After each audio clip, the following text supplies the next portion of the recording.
Sedia ataupun tak sedia, NFP tetap akan jalan pada pukul 9.30 malam. So guys, NFP tahun ni, okay, inilah NFP yang pertama. News yang ditunggu-tunggu kepada semua trader-trader di luar sana. Inilah yang dikatakan fighter-fighter sebenarnya. Akan tetapi guys, korang ni kan, se-fighter-fighter mana pun, aku nak bagi tips juga. Aku nak bagi tips. Sebenarnya yang kita boleh nampak dekat sini market ni adalah sideway. Kita pun tak tahu. Apa yang aku nampak tadi pagi buyer keluar, petang buyer keluar. Akan tetapi seller ni pun belum lagi pecah. So bererti sebenarnya hari ni at the current market price tak nampak pun. Okay, apabila kita tengok H1 pun benda yang sama. Kita boleh nampak benda ni masih lagi di dalam kepala ikan duyung. Di mana kalau kau tengok dekat sini, lepas berlaku movement yang besar, lepas tu sideway. So dekat sini, jujur aku cakap, malam ni kita tak dapat jangkakan market ni nak ke mana. Saya nampak buyer juga dekat sini tengah push. Okay, buyer tengah push. So sekarang ni, inilah zone yang aku kena pantau. Dan zone di atas ni aku kena pantau. Kalau benar ini buyer, dia kena buat buyer keep pushing. The third wave entry yang macam aku share tadi. Contoh kan, ini buyer keluar, momentum sell, momentum buy. Lepas tu kalau benar ini buyer, kau dengar ni ayat aku ni, kalau benar itu buyer, dia kena wajib memecahkan a new resistance ni. Dia wajib pecahkan resistance dan create a new resistance, Okay, dia kena pecahkan at least 2 resistance ni. Lepas tu support ni tempat kita nak cari peluang entry. So itulah maksud the third wave confirmation. Wave yang pertama, wave yang kedua dan wave yang ketiga. Wave ketiga adalah kita entry. Wave kedua adalah setup. Wave yang pertama adalah hint ataupun petunjuk ataupun trade control. Okay, so itulah maksud saya guys. Kalau sekiranya seller ni tengah kuat, dia kena pecahkan dulu, keluarkan lagi sekali, the third wave ada, baru kita cari peluang sell. So sekarang ni itu yang pertama, lepas tu dekat sini, lepas tu dekat atas. So saya just marking resistance dan support, akan tapi kita kena tunggu third wave confirmation ni kena wajib keluar dulu.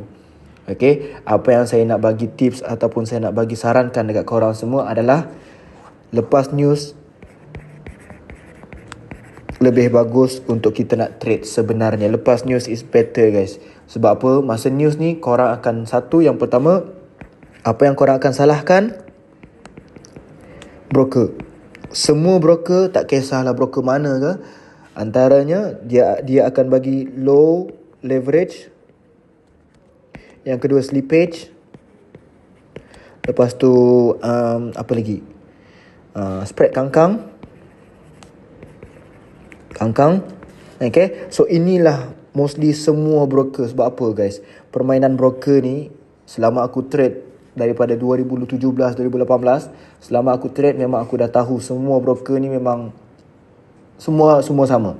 Tak leverage kurang, dia akan ada slippage. Kadang-kadang dia bagi spike, kadang tak. So inilah permainan broker guys. So bagi saya, lebih better kita trade after news, barulah nampak apa yang tengah keluar. Okay, maksudnya kalau buyer tengah keluar masa news, kita cari peluang buy. Okay, ada momentum, kita ikut follow. Kalau tak ada, cari peluang sell lagi. Okay, so itulah tips saya untuk malam ni. Tolong dengar dan fahamkan apa yang saya cuba sampaikan. Tolong guys, ini hari Jumaat. Ya, saya tahu korang memerlukan duit. Korang nak bayar segala komitmen, segala hutang-hutang. Nak beli pampers, nak beli beras, nak beli susu anak, nak bagi makan minum isteri dan anak-anak. Saya tahu semua korang sebagai lelaki dan juga perempuan, korang ada pengorbanan.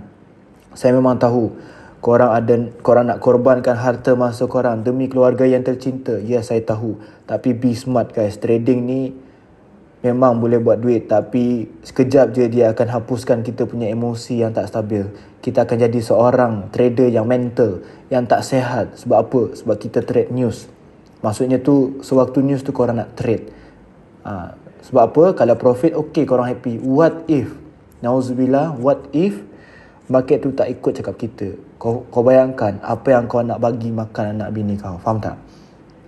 Apa yang terjejas nanti kau punya emosi, kau bagi dekat anak bini, apa yang kau akan bagi. Surroundings kau, kawan-kawan kau. Kau marah, komentar, hilang kawan-kawan kau. Disebabkan trading, aku dah banyak baca artikel, banyak news. Gara-gara trading, dia cerai.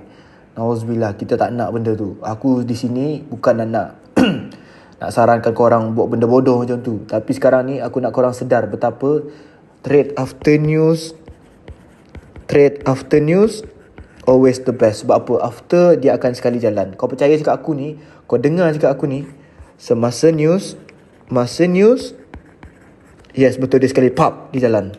Tapi kadang-kadang contoh kau sell, kadang-kadang broker tak bagi kita tutup kan. Dia tak bagi kita tutup. Kau bayangkan, itu permainan broker.